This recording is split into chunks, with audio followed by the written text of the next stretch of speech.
Je n'ai pas de petite amie, bref je ne suis pas en couple. Pas parce que je le veux, mais parce que je n'ai pas le choix.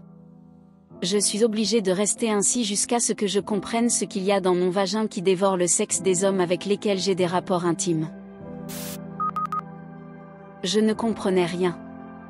Quelques jours plus tard, son engin a commencé à gonfler et à faire très mal. Il a dû rentrer en famille pour se soigner et c'est ainsi que notre relation a commencé à dégringoler.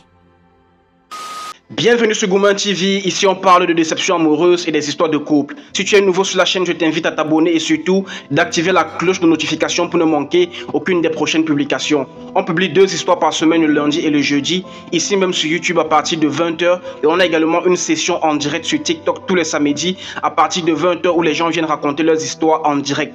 Alors si toi également tu as une histoire que tu souhaites partager, que ce soit la tienne ou celle d'une personne que tu connais, envoie-la en note vocale au numéro WhatsApp qui s'affiche à l'écran et on va la jouer ici sur YouTube, sur Facebook et sur TikTok. Ceux d'entre vous qui aimeraient que leurs histoires soient diffusées de manière anonyme, ne vous inquiétez surtout pas, vous n'avez qu'à le préciser avant et votre voix sera modifiée, de sorte que personne ne puisse vous reconnaître à travers elle.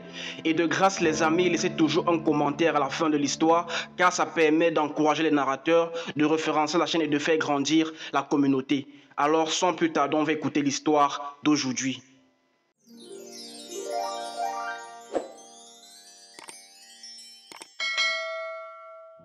J'ai l'impression qu'il y a quelque chose dans mon sexe. Chaque fois que j'ai un rapport, le sexe du gars en sort toujours blessé et fait très mal. Bonjour Gouman TV. En anneau s'il vous plaît. J'espère que vous allez bien. Je vais m'appeler Marina. J'ai 23 ans et je suis étudiante en licence dans une université en Côte d'Ivoire. Je vis seule en ville et mes parents sont au village. Je n'ai pas de petite amie. Bref, je ne suis pas en couple. Pas parce que je le veux, mais parce que je n'ai pas le choix. Je suis obligée de rester ainsi jusqu'à ce que je comprenne ce qu'il y a dans mon vagin qui dévore le sexe des hommes avec lesquels j'ai des rapports intimes. J'ai eu mon premier petit ami, j'avais 17 ans, on s'est tellement aimé mais j'avais des objectifs alors on n'a pas voulu passer à l'action jusqu'à ce que j'obtienne mon bac. Après le bac je l'aimais tellement et je voulais aussi savoir comment est le sexe. Il était à l'université déjà et je l'ai rejoint là-bas après mon bac. Lorsqu'on est allé au lit pour la première fois, tout était très bien, et j'ai vraiment apprécié, mais lui, après l'acte, son sexe faisait très mal et il y avait même du sang qui coulait dessus. On s'était dit que ça devait certainement être le sang de ma défloration. 2 jours après on a encore essayé et le même phénomène s'est produit.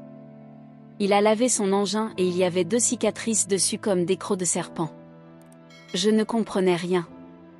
Quelques jours plus tard, son engin a commencé à gonfler et à faire très mal. Il a dû rentrer en famille pour se soigner et c'est ainsi que notre relation a commencé à dégringoler. Il a pris peur et on s'est séparés à cause de ça. J'ai tellement pleuré car je l'aimais énormément. Je ne savais toujours pas ce qu'il y avait dans ma partie intime. 4 mois après, j'ai rencontré un autre mec en fac et quelques semaines plus tard, on est passé à l'acte. 2 semaines après le même phénomène s'est produit également chez lui. Son pénis gonflait et saignait. Il y avait également 2 cicatrices de crocs similaires à ceux d'un serpent. J'ai commencé à me demander si ce n'était pas moi le problème. Pour en avoir le cœur net, j'ai couché avec un ancien camarade qui ne cessait de me draguer et la même chose s'est produite. Finalement, j'ai compris que c'était moi le souci. J'ai attendu 2 ans encore et j'ai eu un autre rapport et c'était toujours pareil avec ces hommes. Moi je n'avais rien, je ressentais très bien mon plaisir et j'atteignais même l'orgasme.